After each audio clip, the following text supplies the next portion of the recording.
अस्सलामुअलैकुम। Good morning सोहणियो। Good morning सोहणियो। नाश्ता तो असी कर चुके हैं, लेकिन हुण दोबारा असी जाना है ज़रा बाहर, तो दोबारा एक चाह पी लीए कि फिर बाहर निकलना में ठंड भी है। इस तो मैं छोटे छोटे काम निपटाती रही घर दे, और उस तो बाद हुण मैं जा रही हूँ बाहर। तो इस तो मैं सोचा कि थोड़ा जिहा टाई दे नाल जिहड़ा ना चाह का एक छोटा कप पी लीए। ਜਿਹੜੇ ना के बेगम तो कहते चाह का वड्डा सारा कप ਜਿਹੜਾ ਮੈਨੂੰ बड़ा चंगा लगता है। तो लो भी के बेगम आ चाह का छोटा जिहा कप भी ਜਿਹੜਾ देख लवो तुसी कि असी ਜਦੋਂ मैं सुबह बड़ा कप पीनी हाँ विच अगर होवे तो फिर मैं छोटा भी पी लेनी हुन्नी हाँ। कदी कदार असीं रियायती नंबर दे देने हुन्ने हाँ। तो यह जी टाई देख लो, शबीर हुसैन साहब देख लो, तुसी अपने दोस्तों को खुआंदे हो ना टाइयां शाइयां तो मुरकड़े शुरकड़े, तो सानू लभ लभ के चीज़ों तो भेज दिओ, सर्च करके तुसी दस दिओ कि बई यह साडे स्टोरां ते मिलदियां। तो यह देख लो, तुसी भी साडे देख लोगे, साडे भी जिहड़ा नफीस वालियां दी जिहड़ी है ना केक और इन्हां दी मिठाई और बिस्किट्स और उन्हां दी टाई वगैरह बड़े अच्छे हुंदे ने। तो असीं कहा चलो एक तो हल्की फुल्की भूख में तो इहनूं असीं खाने आ थोड़ा जिहा, उस तो बाद फिर असीं तुहाडे नाल खिताब करांगे और फिर असीं निकलांगे। चाह का कप ते नाल जिहड़ी टाई डोब डोब के खाण का जिहड़ा ना अपना ही मज़ा जे। भी तुसीं अगर तकल्लुफात दे नाल ऐसी चीज़ां खांदे हो ना फिर वो मज़ा नहीं आंदा।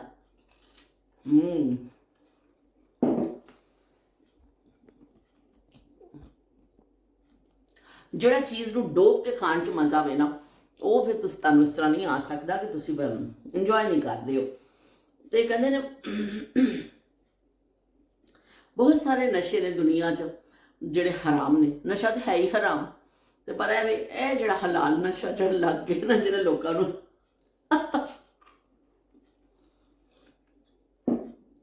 ਬਈ ਹੱਥ ਰੋਕਣਾ ਮੁਸ਼ਕਲ ਹੋ ਜਾਂਦਾ।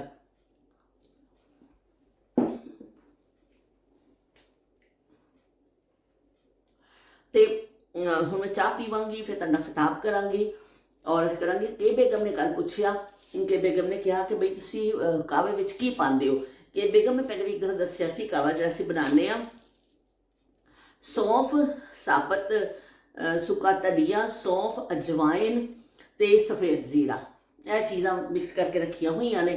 और फिर वो पा के मेरी कोशिश होती मैं सुबह ही इनू कर देवां ताकि फिर एक अच्छा दम निकल आता है। एक उबाला दे के बंद कर दें, शाम को फिर असीं गर्म करके इनू पी लैंदे हां। तो लो जी, तुहाडे सवाल का जवाब दे दिता। तो नाहिद ने भी कहा कि बहुत अच्छा जिहड़ा वे बाजी तुसी हज व्लॉग बनाया वे तो बहुत चंगा लग्या वे। और वाकई खाना काबा तो देखो तो इंसान दंग हो रह जाता वे कि जुबान ही कम नहीं होती फिर करनी।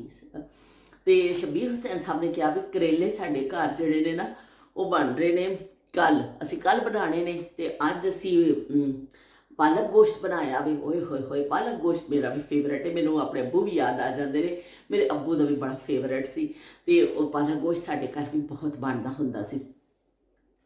तो उन्होंने कहा भी मच्छी बनाई सी कल, अज पालक गोश्त, करेले साडे बनने ने कल। लो बई सही कंबीनेशन तुसीं तो दस दो, साडे इर्द गिर्द पे चलते हो। शबीर हुसैन साहब बहुत शुक्रिया कि तुसीं अपनी यादां साडे नाल शेयर करदे हो, दसदे हो। असीं तुहानूं अपना दस दिंदे कि असीं अज की पकाया तो तुसीं अपना सब शेयर कर देंदे हो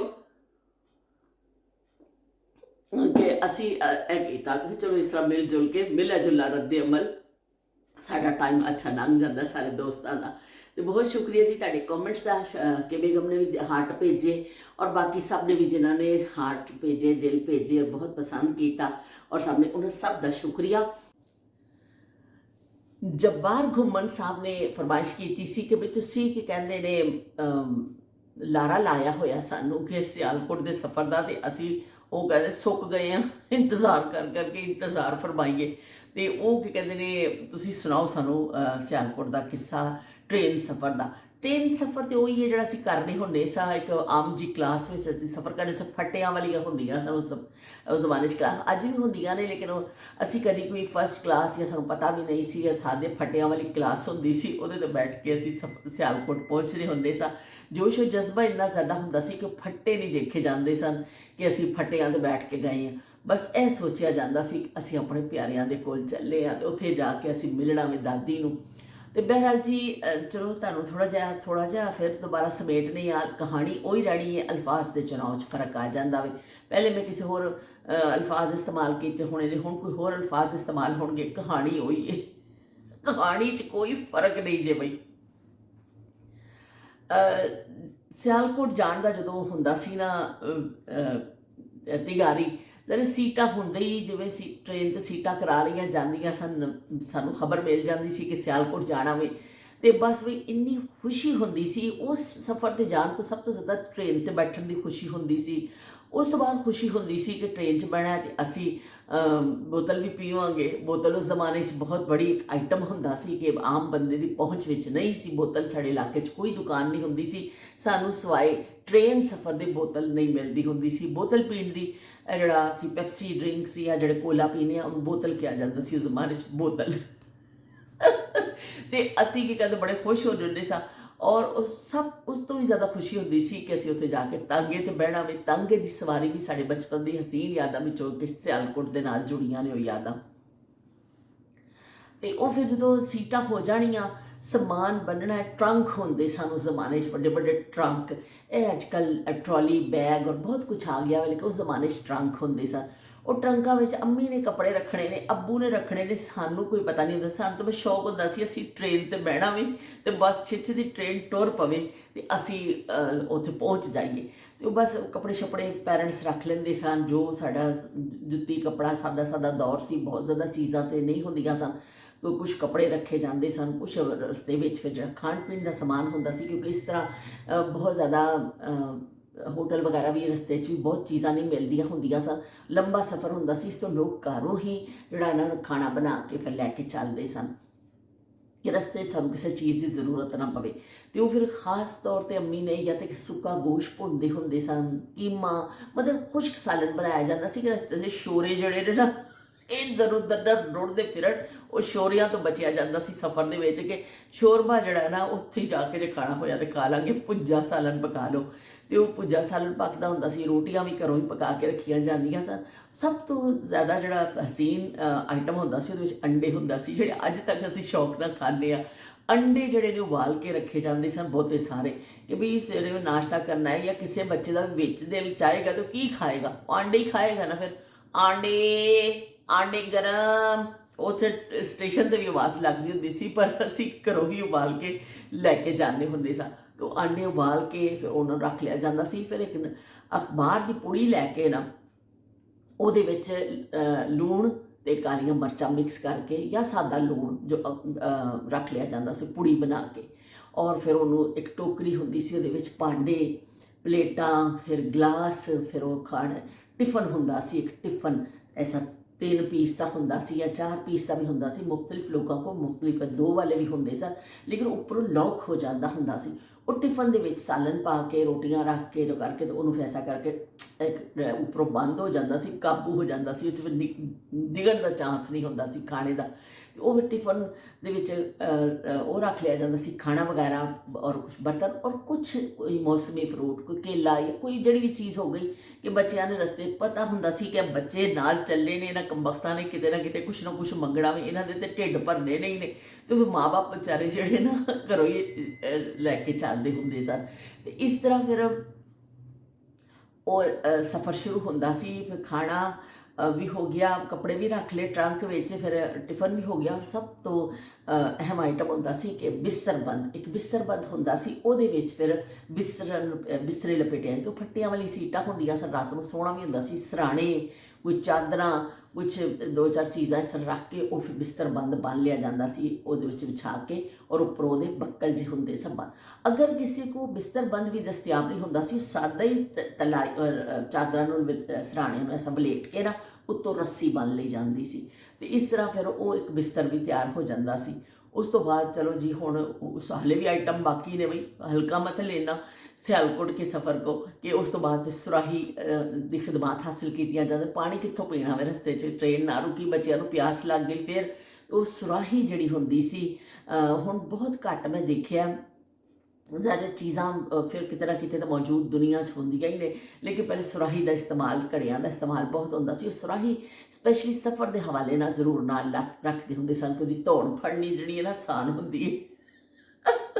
ਉਹ ਮਟਕਾ 'ਚ ਐਡਾ ਚੁੱਕਣਾ, ਐਸਾ ਚੁੱਕੋਗੇ ਤਾਂ ਤੁਸੀਂ ਹੋਏਗਾ ਨਹੀਂ, ਕਿ ਉਹ ਸੁਰਾਹੀ ਦੀ ਧੌਣ ਜਿਹੜੀ ਹੈ ਨਾ ਫੜ ਕੇ ਬੜੀ ਆਸਾਨੀ ਹੋ ਜਾਂਦੀ ਸੀ, ਕਿ ਚਲੋ ਜੀ ਉੱਤੇ ਗਲਾਸ ਮੁੱਦਾ ਮਾਰ ਦੇਵੋ ਅਤੇ ਉਹਦੀ ਧੌਣ ਫੜ ਲਵੋ ਅਤੇ ਪਾਣੀ ਭਰ ਲਿਆ ਜਾਂਦਾ ਸੀ। ਉਹ ਸੁਰਾਹੀ ਨਾਲ ਚੱਲਦੀ ਸੀ।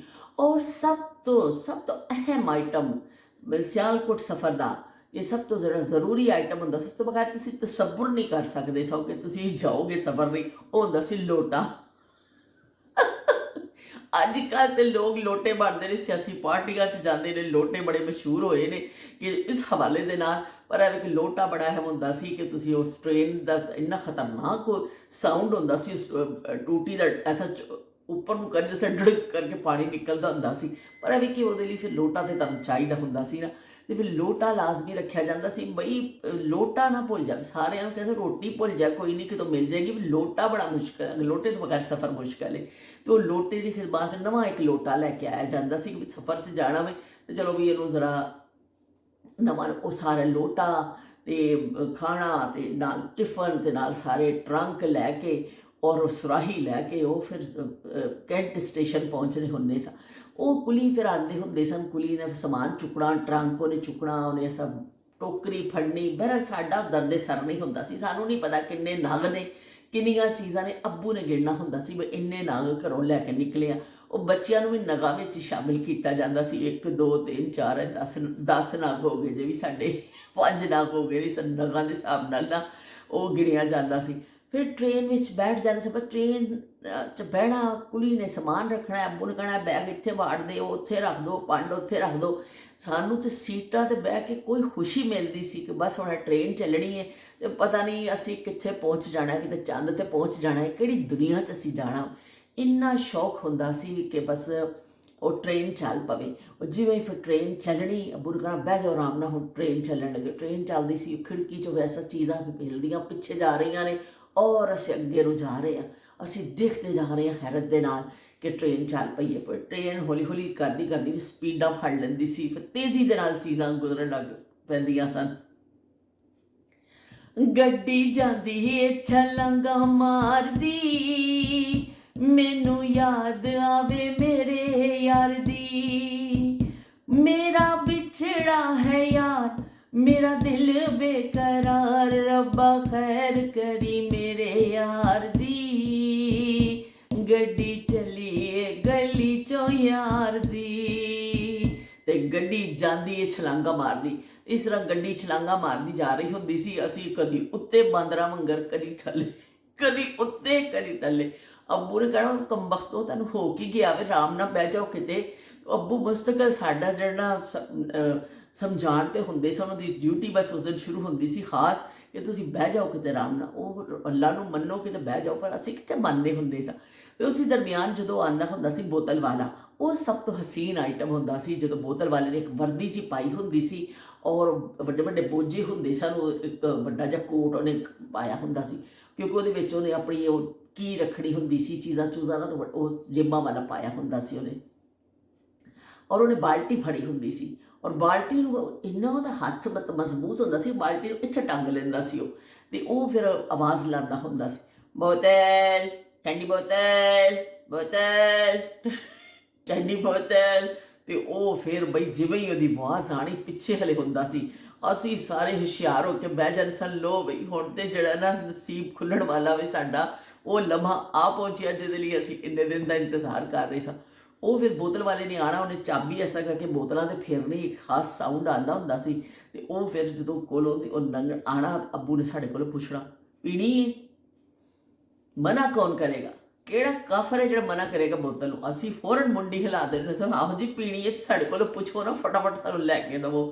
ਅਤੇ ਉਸ ਜ਼ਮਾਨੇ ਵਿੱਚ ਫੰਟਾ ਬੜੀ ਮਕਬੂਲ ਹੁੰਦੀ ਸੀ, ਫੰਟਾ। ਅਸੀਂ ਕਹਿੰਦੇ ਫੰਟਾ ਪੀਣੀ ਹੈ, ਫੰਟਾ। ਅਤੇ ਫੰਟਾ ਪੀਂਦੇ ਹੁੰਦੇ ਸਾਂ ਅਸੀਂ। ਅਤੇ ਕੋਈ ਖਾਸ ਐਸਾ ਨਾਂ ਨਹੀਂ ਹੁੰਦਾ ਸੀ, ਕਿ ਫੰਟਾ ਐਸੀ ਬੋਤਲ ਸੀ ਜਿਹੜੀ ਇੱਕ ਔਰੇਂਜ ਕਲਰ ਸਾਨੂੰ ਆਉਂਦਾ ਹੁੰਦਾ ਸੀ ਨਾ, ਜਾਂ ਕੋਕ ਹੁੰਦੀ ਸੀ, ਕੋਈ ਜ਼ਾਲਮਾ ਕੋਕਾ ਕੋਲਾ ਪਿਲਾ ਦੇ।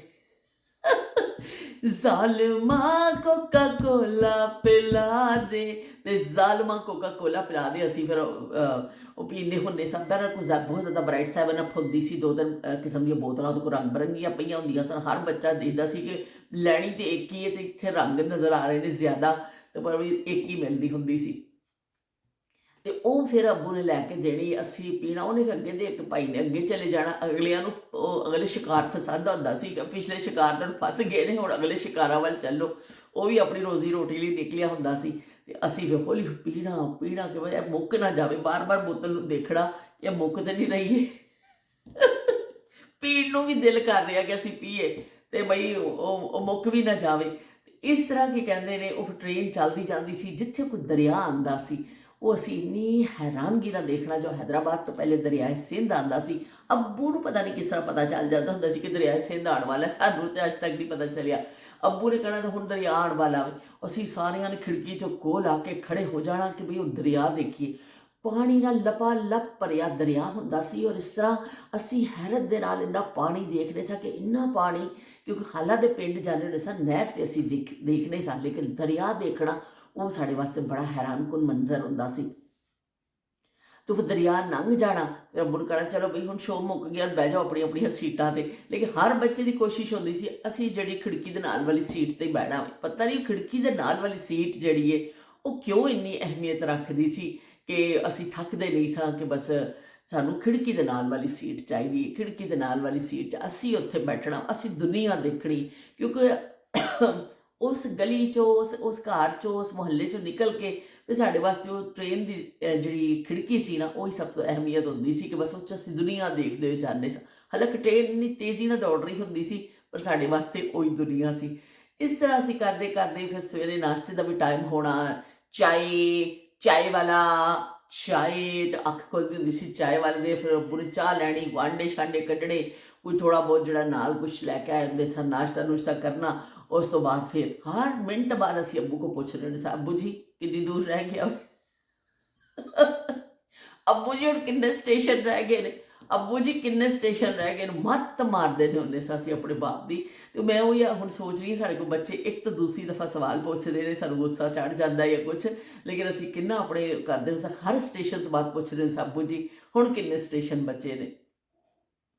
ਇੰਨਾ ਸ਼ੌਕ ਹੁੰਦਾ ਸੀ ਕਿ ਅਸੀਂ ਪਹੁੰਚੀਏ। ਫਿਰ ਅੱਲਾ ਅੱਲਾ ਕਰਕੇ ਜਦੋਂ ਸਿਆਲਕੋਟ ਆਉਣ ਵਾਲਾ ਹੋਣਾ, ਉਹੀ ਫੇਰ ਗੱਲ ਹੋਈ ਕਿ ਅੱਬੂ ਨੂੰ ਪਤਾ ਨਹੀਂ ਕਿਸ ਤਰ੍ਹਾਂ ਪਤਾ ਚੱਲ ਜਾਂਦਾ ਸੀ ਕਿ ਸਿਆਲਕੋਟ ਆਉਣ ਵਾਲਾ, ਸਾਨੂੰ ਤਾਂ ਨਹੀਂ ਪਤਾ ਚੱਲਦਾ ਸੀ। ਅੱਬੂ ਨੇ ਕਹਿਣਾ ਬਸ ਵੀ ਹੁਣ ਸਿਆਲਕੋਟ ਆਉਣ ਵਾਲਾ, ਚਲੋ ਉੱਠੋ, ਚੀਜ਼ਾਂ ਚੂਜ਼ਾਂ ਆਪਣੀਆਂ ਸਮੇਟੋ। ਉਹ ਫਿਰ ਭਾਂਡੇ ਭੂੰਡੇ ਜਿਹੜੇ ਹੁੰਦੇ ਸਨ ਉਹ ਟੋਕਰੀ ਵਿੱਚ ਦੁਬਾਰਾ ਇਕੱਠੇ ਕਰਕੇ ਥੱਲੋਂ ਦੇਖਿਆ ਜਾਂਦਾ ਸੀ ਕੋਈ ਸ਼ੈ ਰਹਿ ਤਾਂ ਨਹੀਂ ਗਈ। ਫਿਰ ਉਹ ਬਿਸਤਰ ਨੂੰ ਦੁਬਾਰਾ ਬਿਸਤਰਿਆਂ ਨੂੰ ਜਿਹੜਾ ਇਸ ਤਰ੍ਹਾਂ ਕਰਕੇ ਬੰਨ੍ਹ ਕੇ ਉਹਨਾਂ ਨੂੰ ਕਾਬੂ ਕੀਤਾ ਜਾਂਦਾ ਸੀ, ਟੋਕਰੀ ਵਿੱਚ ਸਾਰਾ ਸਮਾਨ ਪਾਇਆ ਜਾਂਦਾ ਸੀ। ਸਾਰੇ ਬਈ ਹੁਸ਼ਿਆਰ ਹੋ ਜਾਓ, ਬਸ ਹੁਣ ਸਿਆਲਕੋਟ ਆਉਣ ਹੀ ਵਾਲਾ ਹੈ।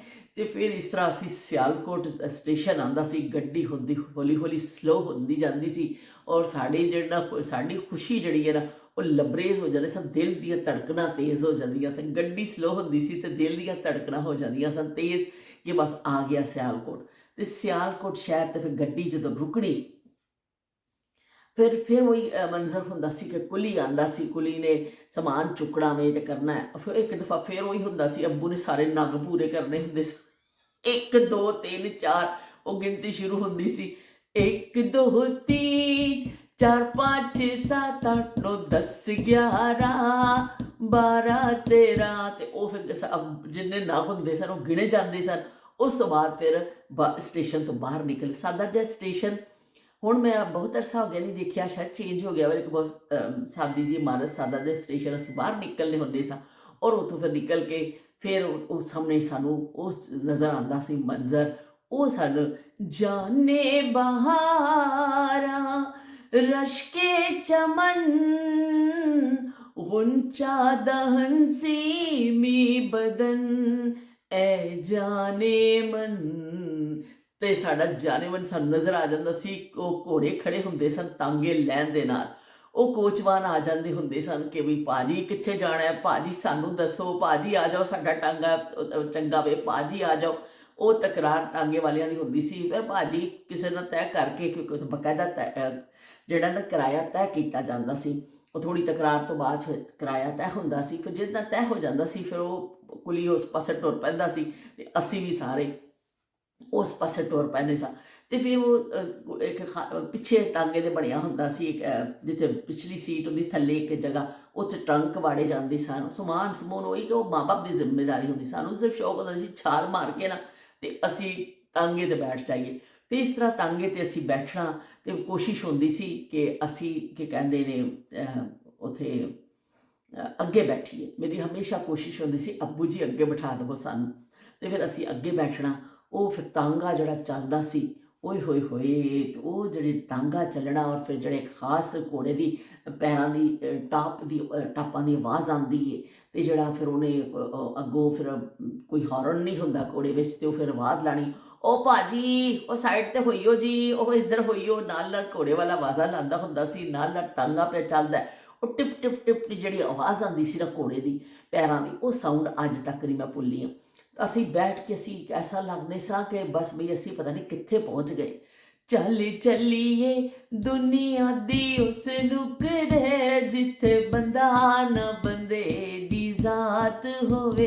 ਅਤੇ ਬਸ ਵੀ ਉਹ ਬੰਦਾ ਨਾ ਬੰਦੇ ਦੀ ਜ਼ਾਤ ਸਾਨੂੰ ਪਤਾ ਹੁੰਦੀ ਸੀ। ਅਸੀਂ ਘੋੜੇ 'ਤੇ ਬੈਠੇ ਹਾਂ, ਘੋੜਾ ਦਾਦੀ ਦੇ ਘਰ ਵੱਲ ਜਾ ਰਿਹਾ ਹੋਵੇ ਔਰ ਸਾਡੀ ਖੁਸ਼ੀ ਦਾ ਇੰਤਹਾ ਹੋ ਚੁੱਕੀ ਹੈ ਕਿ ਅਸੀਂ ਕੀ ਕਹਿੰਦੇ ਨੇ ਉੱਥੇ ਪਹੁੰਚਣ ਵਾਲੇ ਹਾਂ ਦਾਦੀ ਦੇ ਘਰ। ਫਿਰ ਅੱਗੇ ਦਾ ਕਹਾਣੀ ਤੁਹਾਨੂੰ ਮੈਂ ਕੱਲ੍ਹ ਸੁਣਾਵਾਂਗੀ ਕਿ ਜਿਹੜਾ ਉੱਥੇ ਪਹੁੰਚ ਕੇ ਫਿਰ ਅਸੀਂ ਸਿਆਲਕੋਟ ਕਿਸ ਤਰ੍ਹਾਂ ਪਹੁੰਚ ਕੇ ਕੋਈ ਹੁੰਦਾ ਸੀ, ਕਿਉਂਕਿ ਹੁਣ ਵਕਤ ਕਮ ਹੈ, ਮੁਕਾਬਲਾ ਸਖਤ ਹੈ, ਖਾਸਾ ਖਿਤਾਬ ਸਾਡਾ ਹੋ ਚੁੱਕਿਆ ਵੇ। ਅਤੇ ਬਾਕੀ ਫਿਰ ਅਸੀਂ ਬਾਕੀ ਦੀ ਕਹਾਣੀ ਸਿਆਲਕੋਟ ਦੀ ਸਫ਼ਰ ਦੀ ਅਸੀਂ ਕੱਲ੍ਹ ਸੁਣਾਵਾਂਗੇ ਕਿ ਪਹੁੰਚ ਕੇ ਫਿਰ ਕੀ ਕੈਫੀਅਤ ਹੁੰਦੀ ਸੀ। ਅਤੇ ਹੁਣ ਤੁਸੀਂ ਮੈਨੂੰ ਇਜਾਜ਼ਤ ਦੇਵੋ, ਪਰ ਤੁਸੀਂ ਕੌਮੈਂਟ ਕਰਕੇ ਜ਼ਰੂਰ ਦੱਸਣਾ ਵੇ, ਤੁਹਾਡੀ ਕੌਮੀ ਡਿਊਟੀ ਕਿ ਤੁਸੀਂ ਕਦੀ ਟ੍ਰੇਨ 'ਚ ਇਸ ਸਫ਼ਰ ਕੀਤਾ ਜਾਂ ਬਚਪਨ 'ਚ ਕਦੀ ਟਾਂਗੇ 'ਤੇ ਬੈਠੇ ਹੋਵੋ, ਜਾਂ ਫਿਰ ਟ੍ਰੇਨ ਸਫ਼ਰ ਐਸਾ ਹੋਵੇ, ਜਾਂ ਟਿਫਨ ਕਿਨੇ ਕਿਨੇ ਦੇਖਿਆ ਵੇ ਯੂਜ਼ ਕੀਤਾ ਵੇ ਸਫ਼ਰ ਦੇ ਵਿੱਚ, ਟਿਫਨ ਵਿੱਚ ਖਾਣਾ ਲੈ ਕੇ ਜਾਂਦੇ ਹੁੰਦੇ ਸਾਂ, ਜਾਂ ਕੋਈ ਵੀ ਬਿਸਤਰ ਬੰਦ ਦੇ ਹਵਾਲੇ ਨਾਲ ਯਾਦ ਸੁਰਾਹੀ ਕਿਸੇ ਨੇ ਇਸਤੇਮਾਲ ਕੀਤੀ ਹੈ ਸਫ਼ਰ 'ਚ ਕਿ ਨਹੀਂ। ਅਤੇ ਇਸ ਤਰ੍ਹਾਂ ਬਹੁਤ ਸਾਰੀਆਂ ਯਾਦਾਂ ਨੇ। ਔਰ ਸਭ ਤੋਂ ਪਿਆਰ ਭਰੀ ਯਾਦ ਕੋਕਾ ਕੋਲਾ ਪਿਲਾ ਦੇ ਅਤੇ ਲੋਟਾ ਨਾਲ ਲੈ ਕੇ ਜਾਣਾ ਨਹੀਂ ਭੁੱਲਿਆ ਸੋ। ਲੋਟੇ ਦੀਆਂ ਯਾਦਾਂ, ਸਿਆਲਕੋਟ ਦਾ ਸਫ਼ਰ ਔਰ ਉਹ ਲੋਟਾ ਉਹ ਲੋਟਾ ਨਹੀਂ ਸਾਨੂੰ ਭੁੱਲਦਾ ਕਿ ਜਿਹੜਾ ਅਸੀਂ ਨਾਲ ਨਾਲ ਲੈ ਕੇ ਚੱਲੇ ਹੁੰਦੇ ਸਾਂ। ਇਹ ਇੱਥੇ ਰਹਿ ਗਿਆ ਅਤੇ ਬਸ ਵੀ ਸਾਡਾ ਤਾਂ ਸਫ਼ਰ ਹੋ ਜਾਣਾ ਜੇ ਖਰਾਬ। ਅਤੇ ਫਿਰ ਤੁਸੀਂ ਕੌਮੈਂਟ ਕਰਕੇ ਜ਼ਰੂਰ ਦੱਸਣਾ ਕਿ ਤੁਹਾਨੂੰ ਸਿਆਲਕੋਟ ਸਫ਼ਰ ਕੈਸਾ ਲੱਗਿਆ ਵੇ। ਅਤੇ ਆਪਣਾ ਫਿਰ ਅਸੀਂ ਬਾਕੀ ਦਾ ਵੀ ਇਨਸ਼ਾਅੱਲਾ ਤੁਹਾਡੇ ਗੋਸ਼ ਗੁਜ਼ਾਰ ਕਰਾਂਗੇ। ਅਤੇ ਹੁਣ ਮੇਰੇ ਵੱਲੋਂ ਇੱਥੇ ਮੈਂ ਤੁਹਾਨੂੰ ਖੁਦਾ ਹਾਫਿਜ਼ ਕਹਿੰਦੀ ਹਾਂ। ਅੱਗੇ ਫਿਰ ਜਿਹੜਾ ਅਸੀਂ ਉੱਥੇ ਜਾਣਾ ਵੇ, ਮੈਂ ਬਰਥਡੇ ਦੇ ਕੋਈ ਕਲਿੱਪ ਤੁਹਾਨੂੰ ਦਿਖਾ ਦੇਵਾਂਗੀ, ਲੇਕਿਨ ਫਿਲਹਾਲ ਇੱਥੇ ਹੀ ਖੁਦਾ ਹਾਫਿਜ਼ ਕਹਿੰਦੇ ਹਾਂ ਅਤੇ ਫਿਰ ਮਿਲਦੇ ਹਾਂ। ਅੱਲਾ ਹਾਫਿਜ਼, ਰੱਬ ਰਾਖਾ। ਬਰਥਡੇ ਸ਼ਾਪਿੰਗ ਹੋਵੇ ਜਾਂ ਕੋਈ ਰੂਟੀਨ ਦੀ ਸ਼ਾਪਿੰਗ ਹੋਵੇ, ਸਰਦੀਆਂ ਦੀ ਹੋਵੇ, ਗਰਮੀਆਂ ਦੇ ਹੋਵੇ, TK Maxx ਦਾ ਚੱਕਰ ਜ਼ਰੂਰ ਲੱਗਦਾ ਵੇ। ਅੱਜ ਮੇਰੀ ਭਾਬੀ ਦੀ ਬਰਥਡੇ ਵੇ ਅਤੇ ਮੈਂ ਉਹਨਾਂ ਵਾਸਤੇ ਕੁਝ ਗਿਫਟ ਲੈਣ ਆਈ ਹਾਂ। ਬੜੀ ਕੁਇੱਕ ਅਸੀਂ ਸ਼ਾਪਿੰਗ ਕਰਨੀ ਹੈ, ਬਹੁਤ ਜ਼ਿਆਦਾ ਟਾਈਮ ਨਹੀਂ ਲਾਣਾ ਹੈ।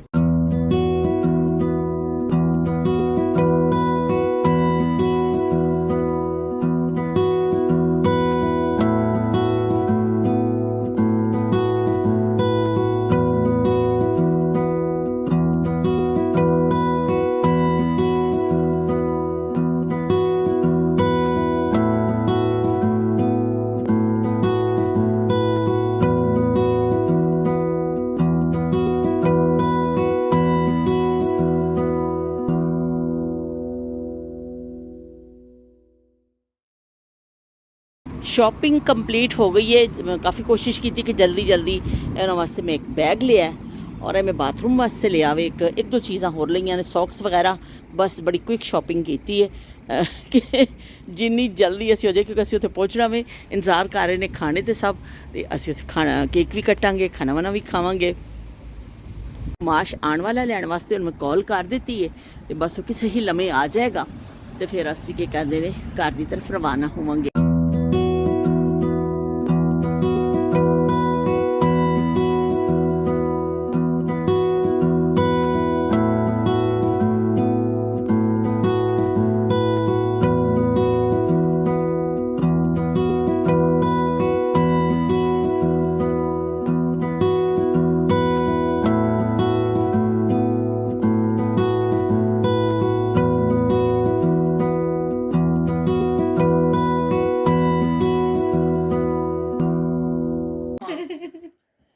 Yeah.